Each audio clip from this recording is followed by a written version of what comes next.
बेटा question number 3 का देखते हैं हम। 3 में क्या बोला है हमें कि आपको रेशो दिया गया है। क्या दिया गया है? रेशो मतलब अनुपात दिया है। मतलब कुल मिला के A1 B1 C1 A2 B2 C2 इन सब की वैल्यू दी है। आयुष क्या ब्लर तो नहीं हो रहा है? ब्लर हो रहा है क्या? दूर से दिखाई देता है बेचारे को। चलो ठीक है, बात करते हैं क्वेश्चन नंबर 3 की। तो हमने बता दिया आपको क्या करना है, उसमें हमको चेक करना है कि कॉन्सिस्टेंट है या इनकॉन्सिस्टेंट है, मतलब संगत है या फिर असंगत है। आपको पता है कि कौन कौन सी कंडीशन में क्या होंगे। देखो मैं पहले आपको बेसिक बताया था वापस से, क्योंकि बेसिक आप क्या भूल जाते हो।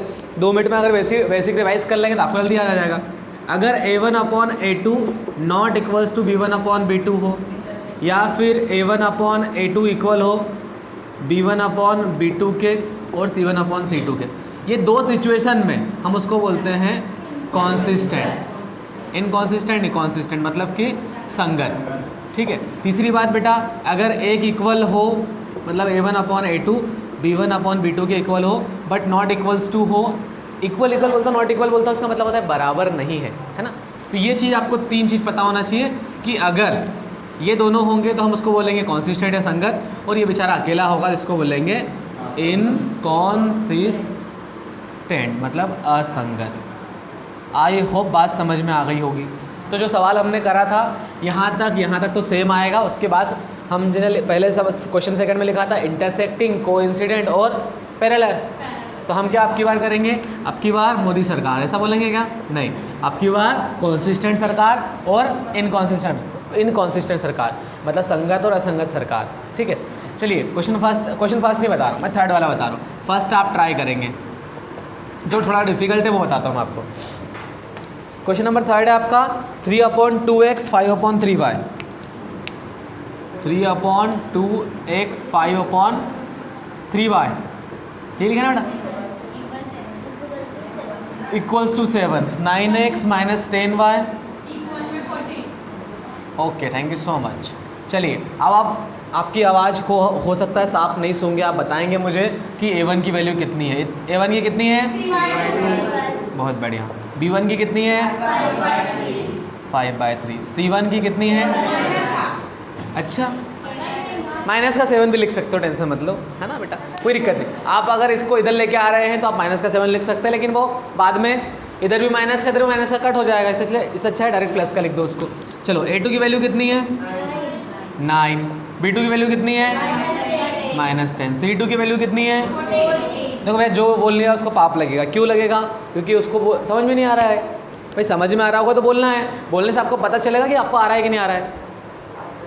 पाप लगेगा, ध्यान रखना। पापी बनना है क्या? इधर बैठे हो दिख जाएगा बस आपको, इधर बैठ जाएगा करो। ठीक है। A1/A2 देखिए बेटा, कितना है अपने पास?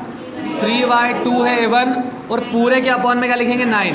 9 के नीचे कुछ नहीं है मतलब 1, इसको 9 लिख देता हूँ प्रॉपर।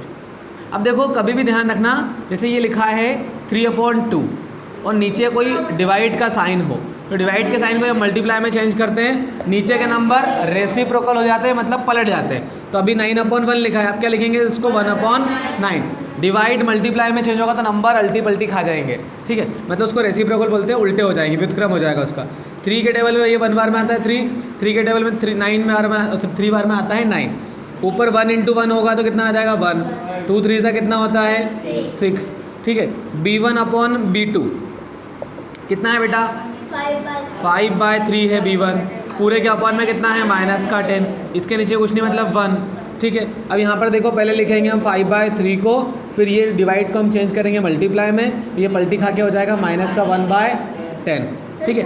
माइन ऊपर नीचे लिख सकते हो, आप रेशनल नंबर ऊपर नीचे साइन लिख दो, कोई फर्क नहीं पड़ता।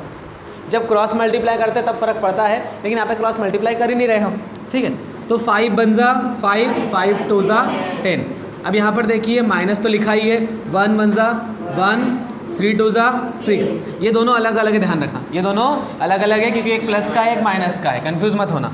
चलिए आगे बात करते हैं C1/C2 की।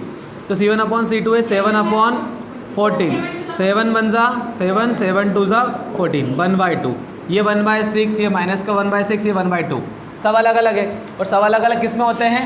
पहले वाले में, मतलब कि कॉन्सिस्टेंट तो होगा ही होगा, हमको पता है, लेकिन किस कंडीशन से होगा? A1/A2 B1/B2 इक्वल नहीं है तो इसको बोलेंगे कॉन्सिस्टेंट। भैया इंटरसेक्टिंग नहीं बताना है हमको, जो पूछा है वही बताना है कि लाइंस विल बी कॉन्सिस्टेंट, मतलब रेखाएं क्या होगी आपकी, संगत होगी, रेखाएं संगत होगी। अगर मैं इंग्लिश में लिख देता हूँ हिंदी में नहीं लिखता हूँ तो पूछ लिया करो क्या लिखना है, रेखाएं संगत होगी, या लाइंस विल बी कॉन्सिस्टेंट। ठीक है, समझ में आ गया। अब इसके 4 क्वेश्चन बचे हैं, बोलेंगे सर हम करेंगे, तो करके बताओ आप।